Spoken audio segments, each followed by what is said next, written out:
Investing involves risk. You might lose the money you start with. We recommend talking to a licensed financial advisor.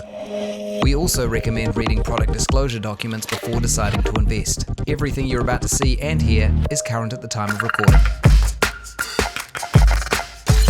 It's a special week on Shared Lunch. To mark the recent launch of Sharesies Crypto, we're going to be diving into 5 conversations all about crypto. In our 4th episode, Leighton Roberts talks to the co-CEO of Kraken, Dave Ripley, about why security is so important when it comes to crypto. What's different about Kraken in the crypto world, and what problem are you trying to solve? Different about Kraken versus all of our peers, competitors, and all that good stuff. Look, Kraken's been around for a long time.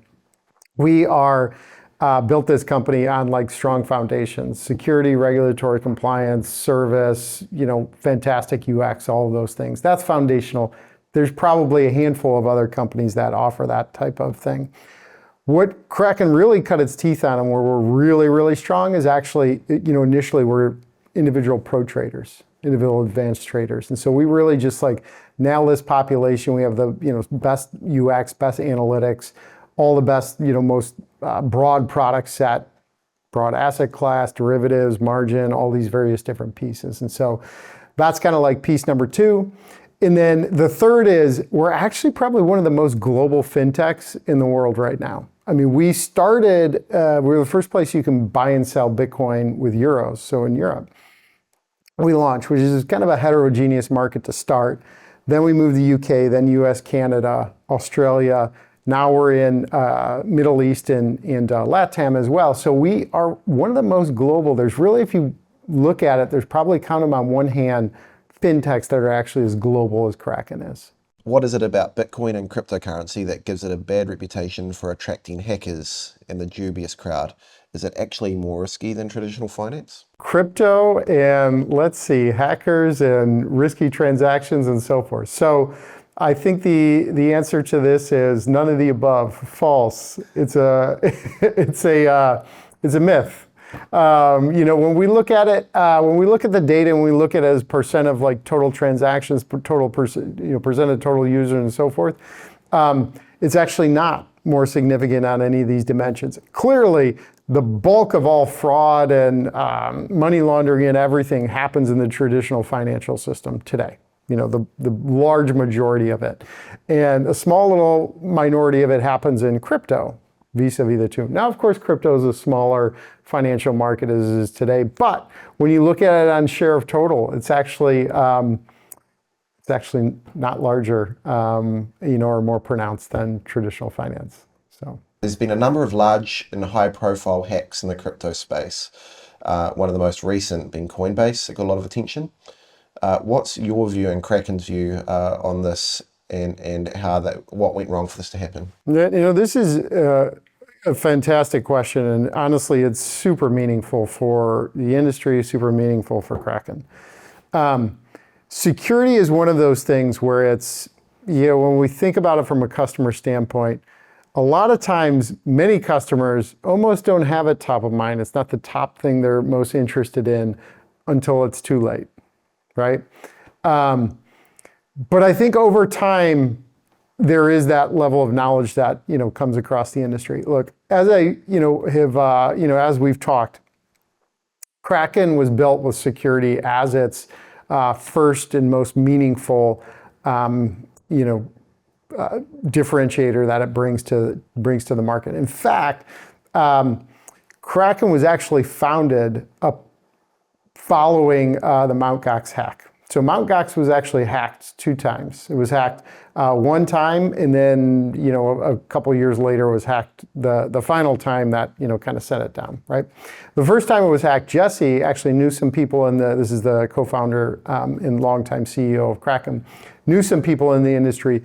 He went out there to help Mt. Gox, help them figure out, hey, you just got hacked, let's contain it, let's deal with the PR, let's deal with the customers and so forth. And he came back from that thinking a couple things. He came back from that thinking oh wow, that place is really not doing it the right way.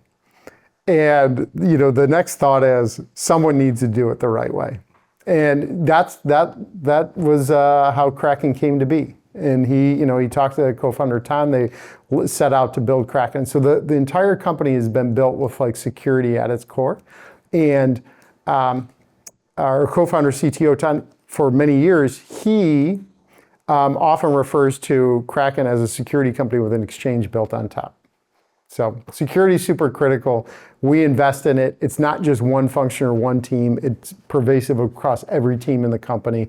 That's the only way to do it the right way. In light of your view on how crypto is changing society, are there any examples of countries or regions which have embraced it and are showing how it might make a difference for other countries into the future? Yeah, that's a good question. Look, I think the adoption for crypto has happen across the globe. And I mean, if you go and look at some of the Google Trends data, or you look at various blockchain data where you attempt to associate with various different geolocations, we actually see most of the adoption not actually in the developed world. We see it in various different places across Latin America. I mean, we see it across Africa, Asia Pacific as well. And so I think there's a real reason for that. The financial services that individuals have in all the various parts of the world are not the same. And so in the US, frankly, I would say financial services with regard to a currency that inflates only so much, less so than a lot of other currencies, access to moving money, access to financial services globally, making payments at low cost, moving money globally and so forth, they're pretty good. But then we look in other parts of the world and you go across all those various different things an individual might want. And well, the inflation might be really significant, double digit or even more so. Ability to move money globally might be non-existent. And you kind of go down the list, or extraordinarily high cost and slow. And you kind of go down the list. And so I think that's actually leading to crypto being adopted more so in some geographies versus others. So that's kind of the general piece. I don't know. I mean, El Salvador, they made a bunch of news, of course, adopting, crypto the way that that they have there. And yeah, I mean, I guess just you kind of see it in the data where there's, Argentina is big on crypto, Nigeria is big on crypto, and a number of other countries out there. Crypto is generally considered a high-risk investment. It's not suitable for everyone, especially if you're uncomfortable with the potential of losing some or all of your investment. For more information on crypto and its specific risks, check out sharesies.nz/crypto. Sharesies Crypto is offered by Sharesies Crypto Limited, only available in New Zealand.